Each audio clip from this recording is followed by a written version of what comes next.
ছিল, প্রয়োজনের দরকার ছিল। মধ্যরাত থেকেই রাজ্যে কার্যকর হয়েছে গুন্ডা দমন আইন। পশ্চিমবঙ্গের সমাজ বিরোধী কার্যকলাপ এবং সংগঠিত অপরাধ রুখতে এই আইন এনেছে রাজ্য। শুক্রবার মুর্শিদাবাদে গিয়ে সেই আইন কার্যকর করার কথা জানিয়েছিলেন মুখ্যমন্ত্রী শুভেন্দু অধিকারী। সোমবার 3 বিজেপি প্রার্থীর রাজ্যসভার মনোনয়ন জমা করিয়ে তিনি বলেন, 34 বছর কমিউনিস্ট হারমাদদের সরকার ছিল, তারপর 15 বছর তৃণমূলী গুন্ডাদের সরকার ছিল। তাদের জব্দ করার জন্য এই আইনের খুব দরকার ছিল। প্রয়োজনের দরকার ছিল। সাধারণ মানুষ 15 বছর গুন্ডাদের সরকার ছিল, তার আগে হারমাদদের সরকার ছিল। 34 বছরের কমিউনিস্ট হারমাদ আর 15 বছরের তৃণমূলী গুন্ডা, এদের জব্দ করার জন্য এই আইনের খুব প্রয়োজন ছিল। পার্টি নির্দেশ দিয়েছে, বিধানসভায় আমরা আইন পাস করেছি, রাজ্যপাল সম্মতি দিয়েছে।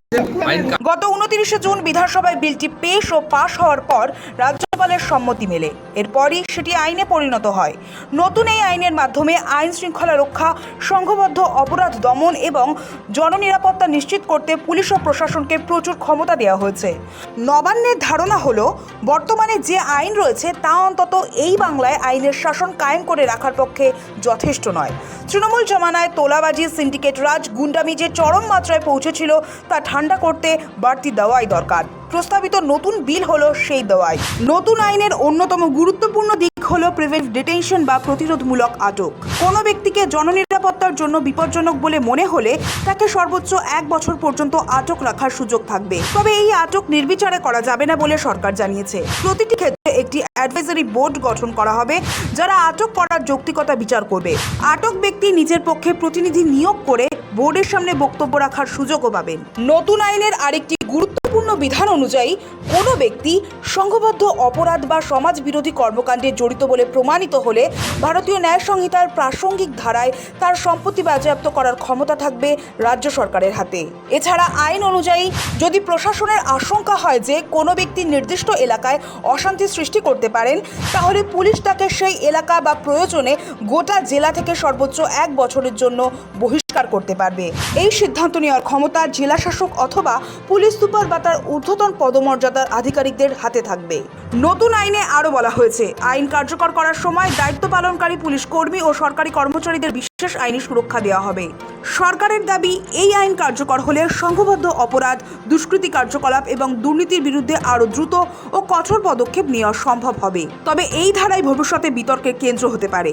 বিরোধীদের প্রশ্ন হতে পারে, গুড ফেইথ বা সৎ উদ্দেশ্যের ব্যাখ্যা কে করবে এবং তার আড়ালে অপব্যবহারের সুযোগ থাকবে কিনা। আশ্চর্য হয়ে গেলাম, একটা যেটা প্রিভেনশন অফ, যেটা আপনার ল অ্যান্ড অর্ডার মেনটেন্যান্স বিলে, এটা জরুরি অবস্থা, মানে আপনি মিসা, টিএডিএ, ইউএপিএ, যত আপনার স্ট্রিক্টেস্ট ড্রাকোনিয়ান আইন আছে সেগুলোকে একসাথে করে মাল্টিপ্লাই বাই 10 করলে তবে এই বিলটা আসে। এই বিলে কি আছে? কোনো বিচার ব্যবস্থা, কোনো আইন নেই, একটা অ্যাডভাইজারি বোর্ড, যে আপনাকে 1 বছর অবধি বিনা ট্রায়াল আপনি একটা উকিলও আনতে পারবেন না, অ্যাডভাইজারি বোর্ডের পাবেন। কোনো এসপি কি? এসপি কে তো ভাই চিফ মিনিস্টার উঠতে বসতে বললে এসপি ওঠে বসে। একটা এসপির কাছে পাওয়ার দেওয়া হয়েছে। এসপি যদি মনে করে, তার কোনো প্রমাণ দরকার নেই, সে যদি মনে করে যে আপনি কিছু করতে যাচ্ছেন, ও 1 বছর আপনাকে উইদাউট ট্রায়াল ভেতরে রাখতে পারে। এই হচ্ছে, এটা তো মানে একদিন এটা বিজেপির বিরুদ্ধেও যায়। ये जो एंटी सोशल और गुंडा लोग हैं, उसके खिलाफ हम सब लोग हैं। लेकिन यहाँ पर पहले सीआरपीसी, आईपीसी जो था, उसके बाद ये न्याय संहिता आया, तो क्या न्याय संहिता में क्या कोई गैप था? तो इस बिल का क्या जरूरत था? और इस बिल में जो हुआ, तो वो तो और एक डेंजरस साइड इसका ओपन हो जाता है। अगर आपको कोई पकड़ लेगा तो वो आपका आप अपने तरफ से लॉयर भी नहीं दे सकते। ऐसा बहुत कुछ है। आप पुराना सिस्टम से आपको 24 आवर्स के अंदर कोर्ट में पेश किया जाए, उसका कोई प्रोविजन ही नहीं है। वो एक एडवाइजरी कमेटी होगा, कंट्रोल्ड बाय स्टेट गवर्नमेंट। एक पुलिस ऑफिसर के रिपोर्ट के ऊपर पूरा चलेगा। अगर वो चाहे तो आपका पूरा 1 बरस तक वो विदाउट एनी ट्रायल आपको बिना विचार में अटक रख सकते हैं। ये सब जो क्वेश्चंस है, ये हमने ये मुद्दा उठाया था। जो अगर एंटी सोशल के खिलाफ एक्शन लेना था, उसके लिए तो लॉ हमारा देश में है फिर इसका এই আইনের বিরোধিতা করেছে নাগরিক সমাজের একাংশ। তাদের অভিযোগ, এই আইন অত্যন্ত কঠোর এবং এর মাধ্যমে পুলিশকে অতিরিক্ত ক্ষমতা দেওয়া হয়েছে, যা রাজনৈতিক বিরোধীদের কণ্ঠ রোধ বা মত প্রকাশের স্বাধীনতা খর্ব করার হাতিয়ার হয়ে উঠতে পারে। অন্যদিকে বিজেপির দাবি, আইনের অপব্যবহারের কোনো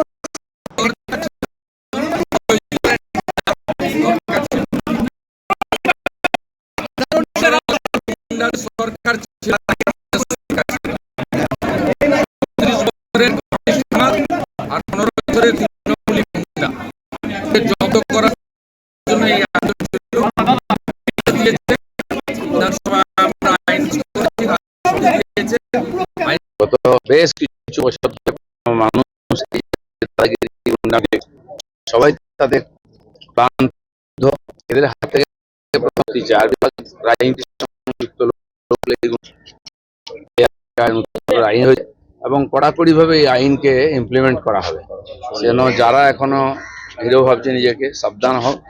আর যাদের বিরুদ্ধে এই ধরনের কমপ্লেন অলরেডি হয়ে গেছে তারা তো ছাড় পাবে না। সাধারণ মানুষ যারা ভয় পাচ্ছেন, এখনো কথা বলছেন, অনেক ডিপার্টমেন্টে এরকম লুকিয়ে আছে লোক, তারা গুন্ডামি করছে। সবার বিরুদ্ধে দেখা করুন। জায়গা হবে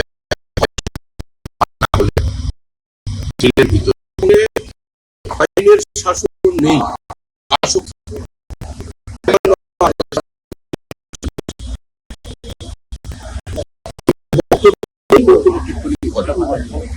তাদের কোনো অবজারভেশন নেন, তার মৌনতাই সম্মতির লক্ষ্য। এটা পশ্চিমবঙ্গের মানুষ বুঝেছেন বলেই আজকে তার এই সরকারটাকে সরিয়েছে। এবং কেউ যদি নিরপরাধ মানুষের উপরে আক্রমণ করে, তার জায়গা হবে হয় আকাশে, আর না হলে জেলের ভিতরে বন্ধ। শাসক বিরোধী তরজা তো রয়েছেই। এসবের মাঝেই এই আইনটির প্রয়োগ নিয়ে রাজনৈতিক মহল এবং নাগরিক সমাজের নজর এখন আদালত ও প্রশাসনের পরবর্তী পদক্ষেপের দিকেই। সৌভিক সান্যালের রিপোর্ট, সময় কলকাতা।